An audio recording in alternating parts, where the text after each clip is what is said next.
सहकार हा खरं तर फार मोठा विषय आहे आणि केंद्रामध्ये तर आता सहकार खातं हे स्वतंत्र झालेलं आहे. याचा किती आपल्याला आणि कसा फायदा होऊ शकतो? मला वाटतं नुकतेच अमित शहा देखील मुंबईत येऊन गेले होते आणि सहकाराच्या बैठका देखील झाल्या.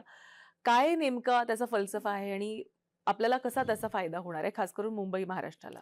खरं म्हणजे महाराष्ट्राच्या सहकार चळवळीच्या वतीनं देशाचे पंतप्रधान नरेंद्र मोदी साहेब आणि अमितभाई शाह यांचं मनापासून आभार व्यक्त केले पाहिजेत. कारण या देशात कधीच सहकार खातं नव्हतं. पहिला कृषी खात्याचा एक छोटासा भाग, कारण 2-4 राज्यामध्येच बऱ्यापैकी सहकार होता. परंतु त्या ठिकाणी केंद्र सरकारनं सहकार खातं निर्माण केलं आणि केवळ निर्माण नावापुरतं केलं नाही. तर एक जबरदस्त असं नेतृत्व असणारे अमितभाई शाह यांनी ते खातं स्वतःकडे घेतलं, किंबहुना मोदी साहेबांनी त्यांच्याकडे जबाबदारी दिली. याच्यावरनं त्या खात्याला महत्त्व दिलं आणि आज बघाल की देशात सहकार मोठ्या प्रमाणावर गती घेताना दिसतोय. त्याचं सारं श्रेय अमितभाईंचं आहे. महाराष्ट्रापुरतं बोलायचं झालं तर अनेक निर्णय, धाडसी निर्णय अमितभाईंनी त्या ठिकाणी घेतले. नाहीतर कदाचित महाराष्ट्रातली साखर कारखानदारीने अनेक इन्स्टिट्यूशनल व्यवस्था त्या ठिकाणी अडचणीत आल्या असत्या. इन्कम टॅक्सचा विषय होता की 12,000 कोटीच्या आसपास इन्कम टॅक्स भरायला कारखान्यांना आलं होतं. जर ते भरावं लागलं असतं तर अनेक कारखाने उभेच राहू शकले नसते. परंतु अमितभाईंनी धाडसी निर्णय घेतला. राज्यातले कारखानदार जेव्हा देवेंद्रजींच्या नेतृत्वाखाली अमितभाईंना भेटले, आज सुटकेचा निश्वास त्या सगळ्या कारखान्यांनी त्या ठिकाणी टाकला. कारखाने आज सुरू आहेत.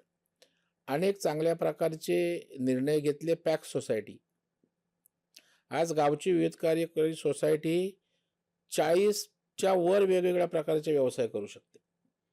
आज जवळपास 3,000 कोटी महाराष्ट्रामध्ये केवळ त्यांचं कॉम्प्युटरायझेशन, नेट कनेक्टिव्हिटीसाठी केलं. म्हणजे अशा प्रकारचे निर्णय केंद्र सरकारने त्यांच्या पुढाकारातनं कधीच झाले नव्हते.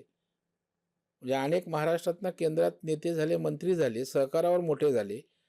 परंतु अमितभाईंनी या सगळ्या गोष्टी, कारण तेही सहकारातले होते, तेही सहकारातनं पुढे आलेलं नेतृत्व होतं.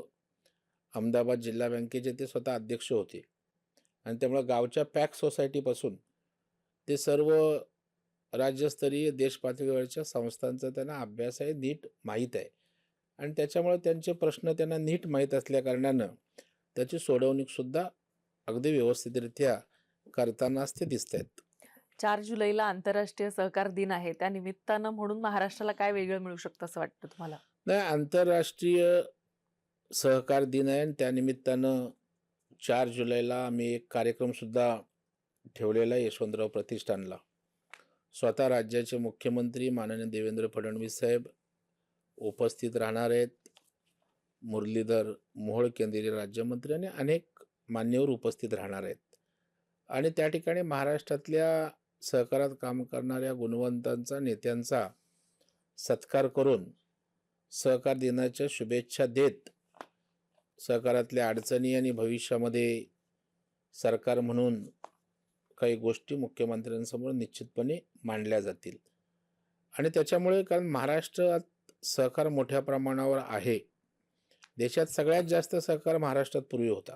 खरं. परंतु आज त्याला ताकद देण्याची आवश्यकता आहे, ऊर्जितावस्था देण्याची आवश्यकता आहे आणि म्हणून सहकार दिनाच्या दिवशी 4 जुलैला अशा प्रकारचा कार्यक्रम यशवंतरावला त्या ठिकाणी होतोय आणि त्या ठिकाणी सहकारावर निश्चितच विचारमंथन होईल.